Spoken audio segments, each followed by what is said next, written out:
Welcome to Distress to Joyful, Bailey's Way.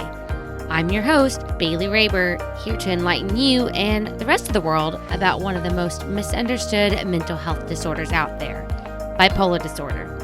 In each episode, we'll learn more about my personal journey with bipolar 2 disorder, how I've struggled with it, and how I've learned to overcome those struggles. Together, we'll laugh, we'll cry, and most importantly, we'll have fun. You'll leave each episode feeling hopeful and stocked full of useful information on how you can better yourself and the world around you.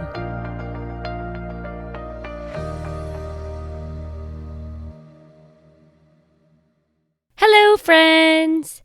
So I don't have a whole bunch of announcements for today, but I do want to take a moment real quick and apologize for getting this episode out there a little later than our regularly scheduled program. So I've unfortunately been dealing with the exact topic of this episode, depression, pretty heavily for the past few weeks, and it's really fucked with my motivation. So if you follow me on Instagram, hopefully you saw my apology reel that I posted on Monday, I believe. But I guess my announcement is that y'all really don't have to worry if I take a few extra days for getting a new episode released. I am a human who has bipolar 2 disorder. So, unfortunately, I cannot predict my depressive episodes, and I guarantee you this won't be the last time that it gets in the way of me releasing a new episode for y'all. But the good news is that I'm not going anywhere. No, I'm fucking not. So just be patient with me and I will keep on dishing out all of my informative, vulnerable, hilarious episodes for your ears to enjoy. Oh, and I guess I do have another announcement-ish. It's kind of an announcement. It's more like a question. So I'm thinking of creating some mental health and bipolar awareness t-shirts and tank tops to add to my Etsy shop. And I want to know what y'all's thoughts are about that. So I'm going to post a few polls out on the Facebook group and on my Instagram so y'all can leave y'all's opinions. You can freaking send me a DM also, or the contact form on my website if you have some ideas or feedback or thoughts on that. Nothing has been made yet, but I'm thinking to do it soon and I want to know what you think. So follow me on social if you're not already so you can engage in these polls, or just hit me up, dude. All right, so have y'all heard about this little magic productivity drink called Magic Mind? So first of all, y'all should know by now that I am super productive. Well, at least when I'm not feeling depressed, which we will talk about more soon in this very episode. But just when I thought I couldn't be more productive on my regular balanced days, my friends at Magic Mind came around and they sent me some samples and showed me that I can be more productive. So it actually has the benefits of coffee just without all of that extra caffeine. Magic Mind gives me lasting energy and allows me to focus and helps me to stay calm, while coffee tends to do the opposite, which is to give me energy for a short amount of time and then cause me to crash. Or worse, it causes me to get hyperactive. So one of the main ingredients in Magic Mind is ashwagandha, which is a natural herb that promotes the relief of stress and anxiety. And this factor has been incredibly beneficial to me as I am human and I deal with stress just like everybody else. But lately, I've also had a lot of issues with anxiety. So my friends at Magic Mind are oh so kind, and for the next 10 days, they are allowing you to get 40% off your first purchase so that you can give this little magic elixir drink a try for yourself. So head on over to magicmind.co/joy and enter code JOY, that's JOY, at checkout, and you'll get your 40% off. So the great thing is they have a money-back guarantee, although I guarantee that you will find it just as amazing as I do. So if you're looking for a way to increase your energy, relieve stress, get more shit done, and stay calm through the crazy swings of life, you've definitely got to give Magic Mind a try. So don't forget, go to magicmind.co/joy and use code JOY at checkout You can also find the link to this in the show notes for the episode. Once again, that's magicmind.co and use code JOY. Okay, let's dive on into today's episode. This is what depression feels like. So we're actually going to start by defining the word depression. So dictionary.com defines it as a condition of general emotional dejection and withdrawal. Sadness greater and more prolonged than that warranted by any objective reason. All right, to further elaborate, I went on over to psychiatry.org because I feel like this one is a much better explanation of depression. And psychiatry.org says that depression, known as major depressive disorder, causes feelings of sadness and or a loss of interest in activities you once enjoyed. It can lead to a variety of emotional and physical problems and can decrease your ability to function at work and at home. Okay, so before we dive into more about depression specifically, which is what this episode is about, let's take a moment real quick to talk about the differences between major depressive disorder, which is what I just defined via psychiatry.org, and a bipolar depressive episode. More specifically, bipolar disorder. How about that?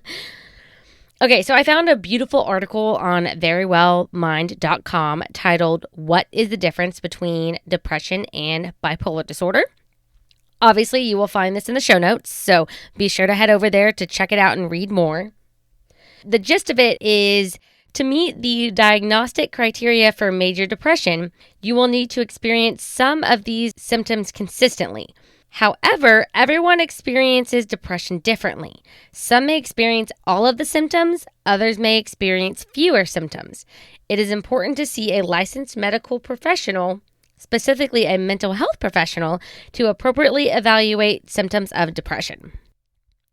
Then they go on to say that bipolar II disorder is defined by the following symptoms: hypomania, which consists of less pronounced mania symptoms for at least 4 days consecutively, and intermittent depressive episodes that last for at least 2 weeks and severely impact daily functioning. Damn. Yeah, that last bit is more explaining what defines bipolar depression, because it's got to be at least 2 weeks severely impacting your daily functioning, and it's intermittent, meaning it comes and it goes, and most of the time we don't fucking know when that's going to happen. Unless we get triggered, then we know. Okay, so now that we've defined depression, bipolar II disorder, and what qualities are required for receiving a formal diagnosis, and again, we defined some of these just briefly because that's not the whole point. We want to move into the feelings. So before we can move into feelings, we need to talk about symptoms. That's what we're going to start with. And that kind of moves into feelings. I feel like symptoms and feelings are kind of the same. Some of these definitely so.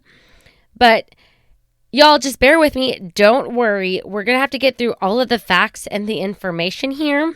All the informative hoopla that hopefully y'all enjoy. I enjoy Googling it and looking all this stuff up and researching. That's a better term. I'm a researcher, not a Googler. But anyways, we got to get all this out before we can dive into what depression is like for me specifically. So just hang tight.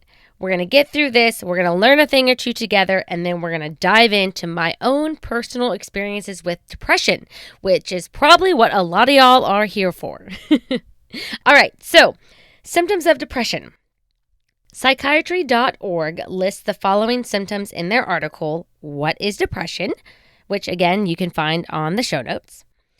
So the symptoms are feeling sad or having a depressed mood, loss of interest or pleasure in activities that you once enjoyed, a change in appetite, whether it be weight loss or weight gain, unrelated to any dieting, trouble sleeping or sleeping too much, loss of energy or increased fatigue, increase in purposeless physical activity, like the inability to sit still, pacing, hand wringing, or slowed movements or speech, And they said in parentheses, these actions must be severe enough to be observable by others. Feeling worthless or guilty, difficulty thinking, concentrating, or making decisions, thoughts of death or suicide. Okay, so I do have to say this or I just might explode. But y'all, this is why people who have never experienced depression before have a hard time understanding where somebody is coming from who is in the middle of a depressive episode. So some of those symptoms I just listed out are completely accurate because I have experienced them myself. And I will go down the list again and tell you exactly what I've experienced and talk about that further in just a moment.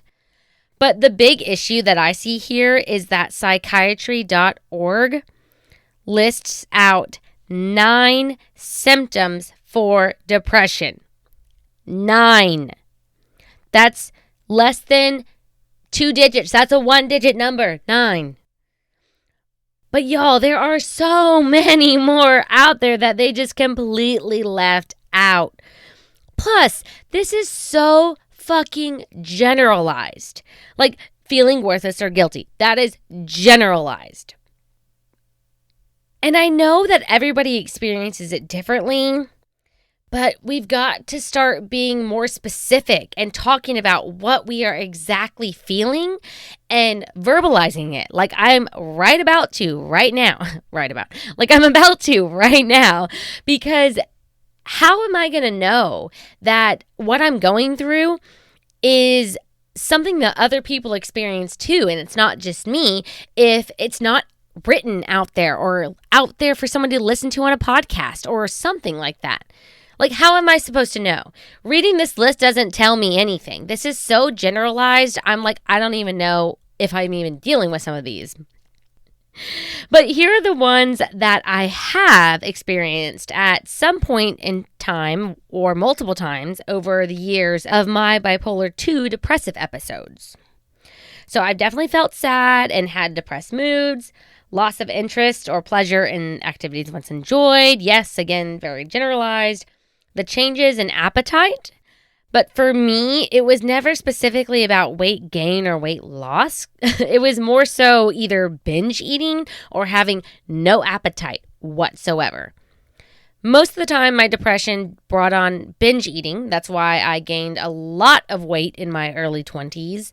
But not often, but occasionally, definitely not often, occasionally I would have zero appetite and just not want to eat anything, even though my stomach was growling and I knew I was hungry.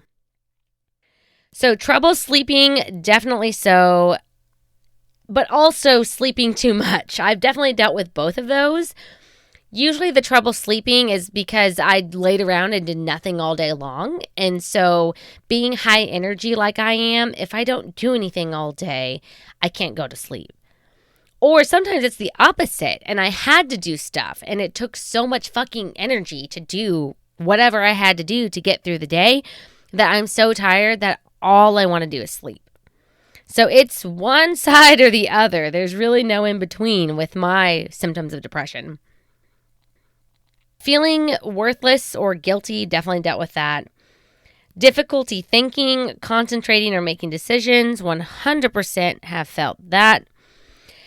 And thoughts of death or suicide.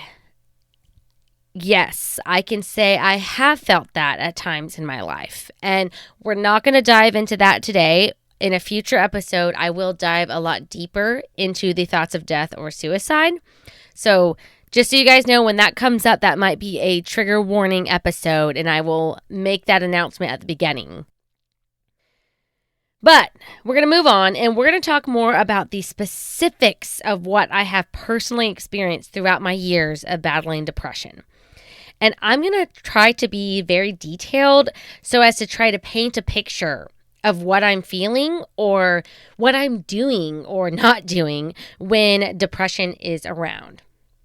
So the number one thing that I am so disappointed that was not listed on the symptoms of depression was crying for no damn reason. Like, that's my number one, is crying for no reason. Like, I remember there's been times where like I had a box of mac and cheese and I dropped it on the floor and so I started crying.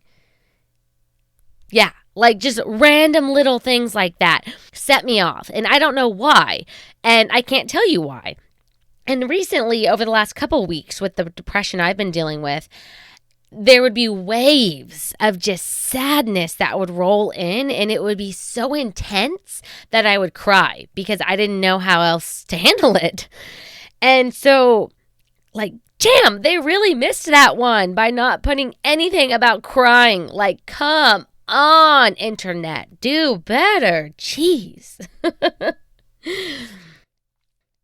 So another one that I'm going to, go in a little more detail over is feeling hopeless about life. So this one does happen a lot, pretty much every time I get depressed. Thankfully, I don't deal with as many depressive episodes nowadays as I used to, but feeling hopeless about life in terms of not seeing the future as bright and sunny as it actually is. Like, I have a bright and sunny future. Most of you guys probably do too. But when you're stuck in depression, you can't see that. You just see mistakes everywhere or where you fucked up, or you're so focused on the past, you feel hopeless about anything else coming on with life. Becoming a social recluse. So my therapist actually says that I turn into a recluse. So quote, unquote, I turn into a recluse, which means that I just don't want to be around people and I'm just basically withdrawing from my friends, my family, my workout buddies, just everybody. I'm taking a step back. And I'm a social butterfly. So if I'm taking a step back, there is definitely something wrong.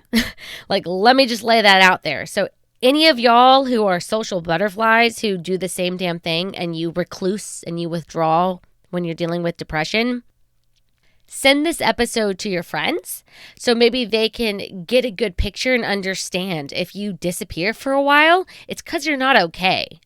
Because sometimes it's not easy. Not sometimes, most of the time, it is not easy to straight up tell somebody that you're not okay.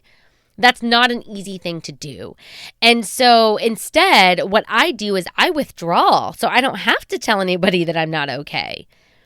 And if nobody knows that that's a symptom of depression for me, nobody's going to fucking ask. Nobody's going to reach out. Nobody's going to say anything. They're just going to think, oh, she must be busy and just move on, even though that's not the case. Oh, so this next one is something that I used to do all the time on repeat, is listening to sad, depressing music that causes my sadness to deepen into a black pit of despair.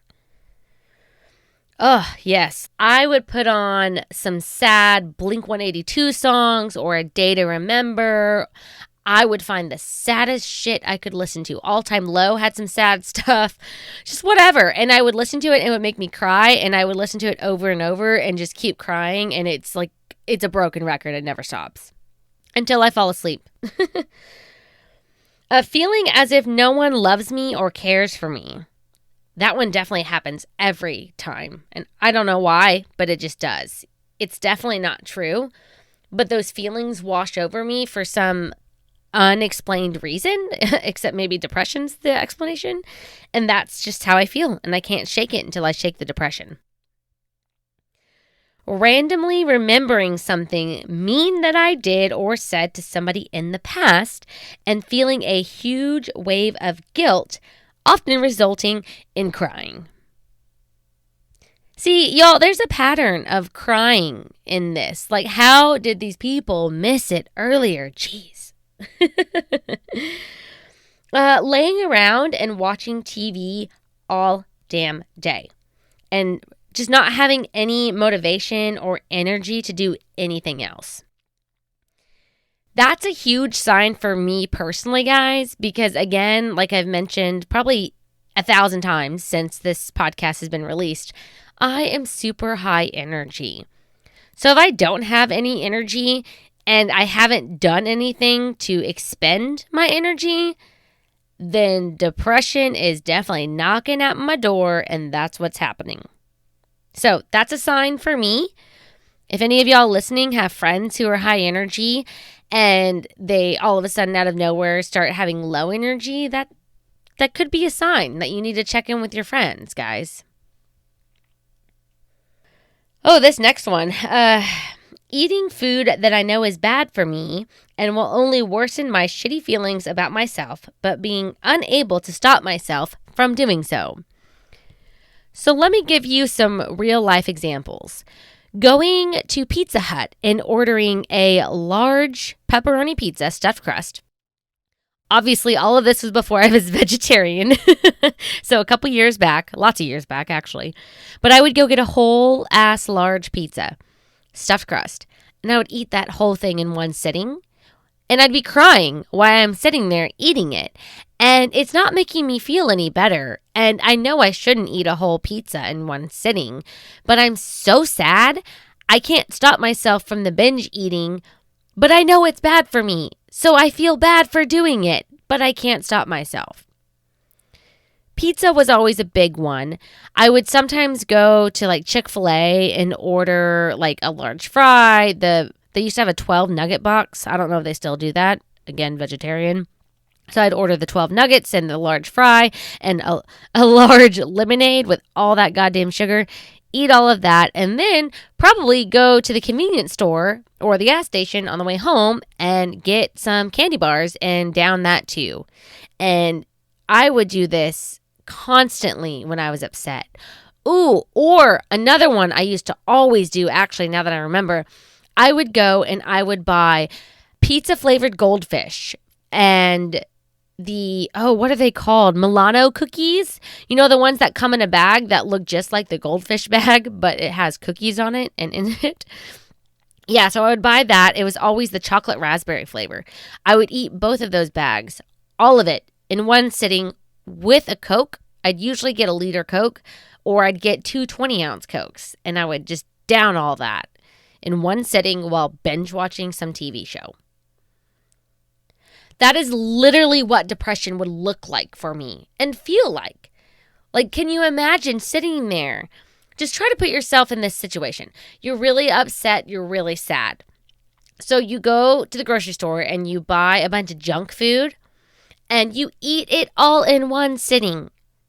You eat it all in one sitting. So your stomach hurts now because it's full of garbage. And then you feel bad because you just ate, I don't know, probably over 1,000 calories. That's being very generous. Probably like 2,000 plus calories in one sitting, if not more. And you didn't exercise and you've already been gaining a bunch of weight. And that was just a snack, or that was a meal that you had. You had that for dinner because you have no motivation to do anything else. No cooking, no nothing. That is what depression looked like for me for years. For years. Another one that's been a more recent thing that I've done throughout depressive episodes is staying off of social media, because seeing how happy everybody else is while I am depressed only worsens how I feel about myself. So, funny thing, it's not funny, it's just ironic. That's what I want. Ironic thing happened recently where I actually saw somebody post on Facebook, somebody that I know. I don't really know them very well. We've been friends on Facebook for probably a decade now, and I met them like at church camp or something so long ago. But they posted something and said that they've been staying off social media because it sucks seeing how happy everybody else is. And y'all, I never felt so like seen by reading somebody else's post. I was like, wow, you really hit the hammer on the nail. And it was, 2 weeks ago. No, that was last week. That was last week when I was still feeling really down and depressed is when I read that. And I was like, well, you heard me. You feel me. I'm not alone. So looking in the mirror and shaming myself for not eating healthy that day or not exercising or for gaining some more pounds, something of that nature, and just being a plain old asshole to myself, which literally just makes everything even worse. That is something I have done in the past. I can't tell you how many times where I'm just looking at myself, I'm crying, I'm mentally shaming myself. I would never say it out loud, but I would definitely be mentally shaming myself, which is just terrible, guys. Like, why was I being so mean to myself? But you know what? I still do things like that. I don't shame myself anymore. I've grown out of that. I've, learned from my mistakes. But last week, I was being so hard on myself. For what? It wasn't doing any good being so mean to myself.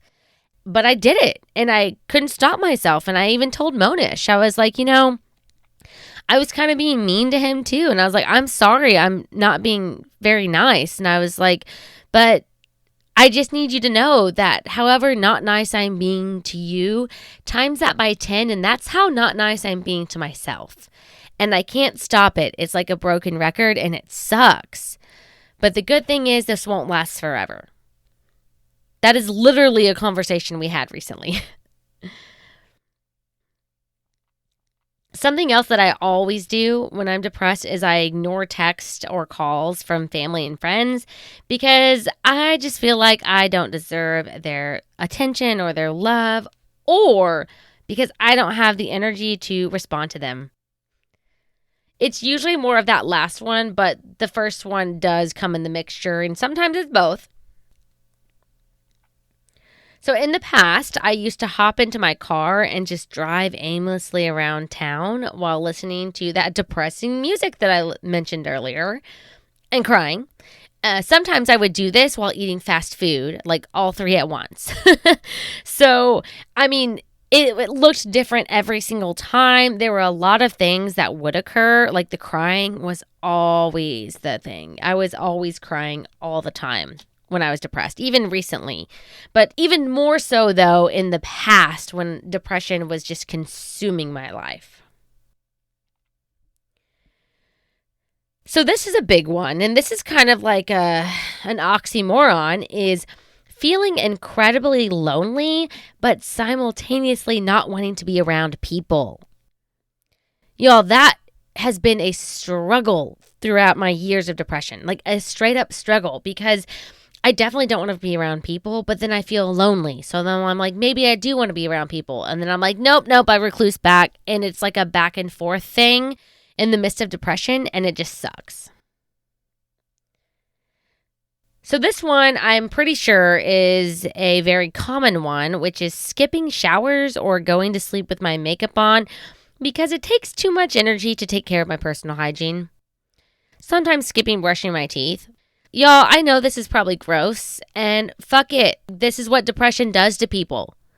This is what it does to people. You don't have the energy to do mundane things like take out your contacts and wash your face or brush your teeth.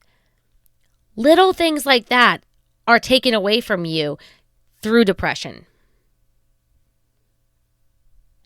So avoiding going outside, even though I know that being in the sunshine will help because the natural vitamin D from the sun is a mood booster. So on that one, I actually found a really interesting scientific article on the National Library of Medicine website, which that link is in the show notes. And you can research that topic further yourself, but natural vitamin D from the sun is known to be a mood booster and help ease depression. So go to the show notes, do some more research because I ain't got time to spill all of those beans. Not today. Ooh, this next one, not talking. Oh my God. If any of y'all have ever met me, you're sitting here and you're thinking she doesn't want to talk. Like, what? Your mind is blown. I totally get it. I have a podcast because that's how much I like to talk. But seriously, sometimes when I'm feeling really depressed, I just don't want to talk to anybody. I don't want to have to call Pizza Hut to place an order. Thank God they come up with an app so I can just order online. I don't want to talk to the person I'm handing my credit card in the drive-thru window.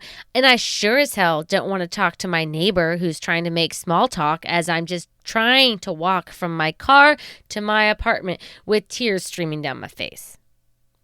leave me alone. That's how I feel during depression 9 out of 10 times.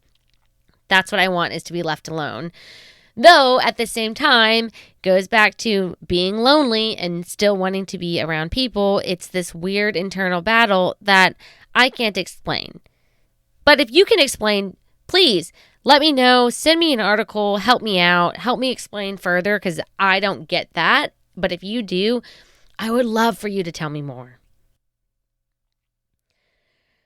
Binge drinking. Oh, that was something I used to do constantly when I was depressed. And the shitty thing about that is alcohol is a depressant. And so it makes everything worse. So I would binge drink and then feel worse and do it again like a broken fucking record. And that is why I no longer drink. I probably could have been classified as an alcoholic back in these days with how much I used to binge drink. And that is why I have chosen to stay sober. And I don't drink. I started this whole journey back in 2019. I can talk more in an episode if you'd like. I'm pretty sure I covered this a lot in episodes 1 and 2 of this season, which is red. It's for alcohol awareness. But seriously, guys, alcohol is a depressant, so adding that to your depression just will continue to spiral downwards, and it's not fun. Trust me from experience, it is not fun. So another one is avoiding answering questions about how I'm doing, because I know if I answer honestly, I'm going to cry and nobody wants to hear that, and they also don't want to hear what I'm going through. That's literally what I think. And that's probably not the truth, especially what I'm going through. People want to know. People want to help. People want to be there for you. But when you're stuck in depression, you feel like they don't. You feel like nobody cares. You feel like you're a burden. You feel like you're weighing other people down and that you don't want to bring their mood down. So I'm not going to tell you how I'm doing, because that's going to bring you down. And I don't want to do that to you. The last one I'm going to mention is feeling irritable and getting frustrated at minuscule things. Like the TV remote not working. That will sometimes really piss me off when I'm depressed. Or I'm laying on the couch and I just want to be left alone, and Monish comes in and just wants to talk. And I'm just like, leave me alone. And then I feel bad because he's not the chatty one. That's me. And I'm telling him to shut up. And that's not nice. And it's like, what? Why is the person who talks all the time telling me I can't talk? Yeah. I know. In the scope of things, it's funny. In the moment, I always feel like shit. But I sometimes just need to be left alone. And I'll feel irritable because of my depression. Okay, y'all, but just a reminder that everybody experiences depression differently, but deep down, we are all feeling some kind of pain. So if you've never personally dealt with depression before, I ask that you just be kind to those around you, because you never know what somebody else may be going through. And let's go ahead and end this episode by talking about a few things that you can do to help move yourself out of a depressive episode. And the following information is found in an article titled How to Deal and Fight with How to Deal and Fight Depression, 22 Things, which is found on healthline.com. Don't love that title, not gonna lie.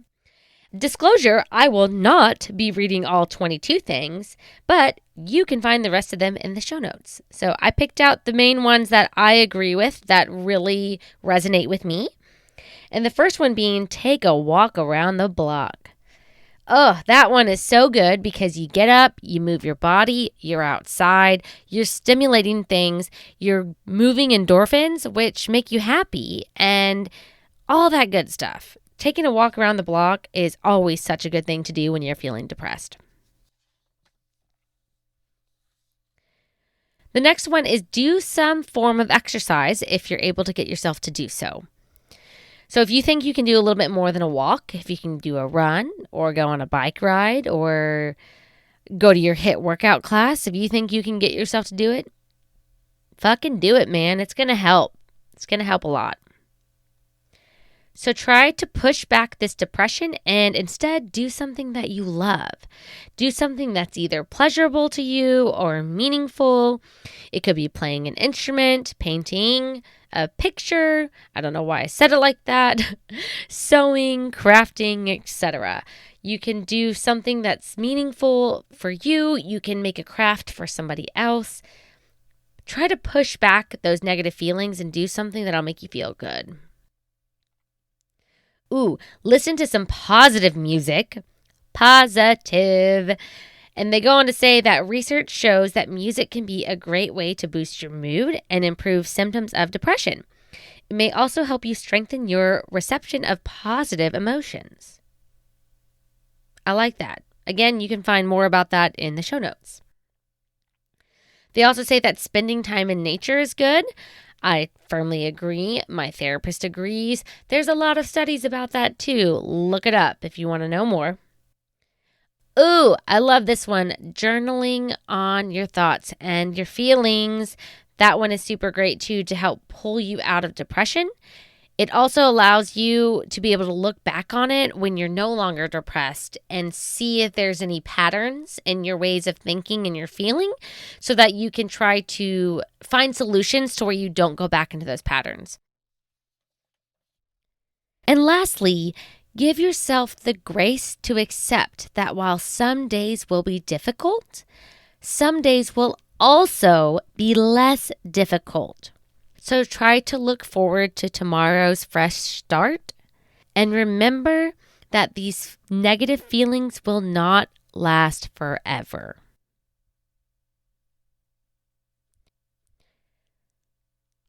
It's time for What a Weirdo!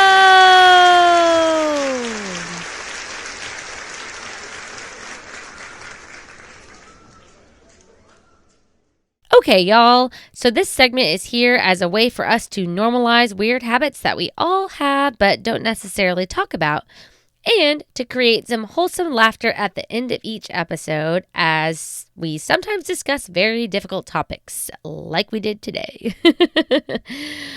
So, y'all, we all have some weird habits, and my hope is that you'll be able to say, hey, me too, when listening to this segment, and that it'll help you feel less alone in the weird shit that you do. So if you've been tuning into the show regularly, you've likely heard all of my weirdo habits. So now it's time to send in yours. And today we have an anonymous submission from the website that reads, I sleep with one leg sticking out of the covers. And you can't see it, but there's a big old smile on my face because I often do that too, especially in these summer months in Houston where it's 100 degrees in the daytime and not much cooler at night. So I feel you. I do that weird thing too, and most likely some of y'all listening also engage in that. So what weirdo habits do you have? Send in your anonymous submissions by heading on over to whatisheybellsdoing.com/whataweirdo. If you're not worried about anonymity and you would like me to give you a shout out on the show, send in your submissions directly to my DMs on Instagram at distress2joyful_Baileys because I am happy to shout you out. I got you. I got you. So in this next episode, we're going to talk about tips for what you can do to support a loved one, whether it be a friend or a family member who is in the middle of a depressive episode or just depression in general. So this episode is not only going to include tips, but I'm going to give you my perspective on what's helpful from my partner and my friends and family when I'm dealing with depression, as well as what's not helpful. Guys, I think it's just as important to understand what is not helpful because you can be unknowingly pushing someone away while trying to help them if you're engaging in things that are actually not helpful to them. Thank you for tuning in to the show. Be sure to follow the show on Instagram at distress2joyful_Baileys and head on over to the show notes by going to whatisheybellsdoing.com/the podcast. If you enjoy this episode, Y'all help spread the word by leaving a rating or a review. And guys, I want to hear from you. I really, really do. I also want to give you all shout outs at the end of this year via an entire episode like I did at the end of season 2 last year. But I cannot do so if y'all don't leave me any more reviews. So help me help you. Lastly, don't forget to hit the subscribe button to stay up to date with all of the new episode releases. But until next time, take it easy, stay grateful, and be joyful. Bye!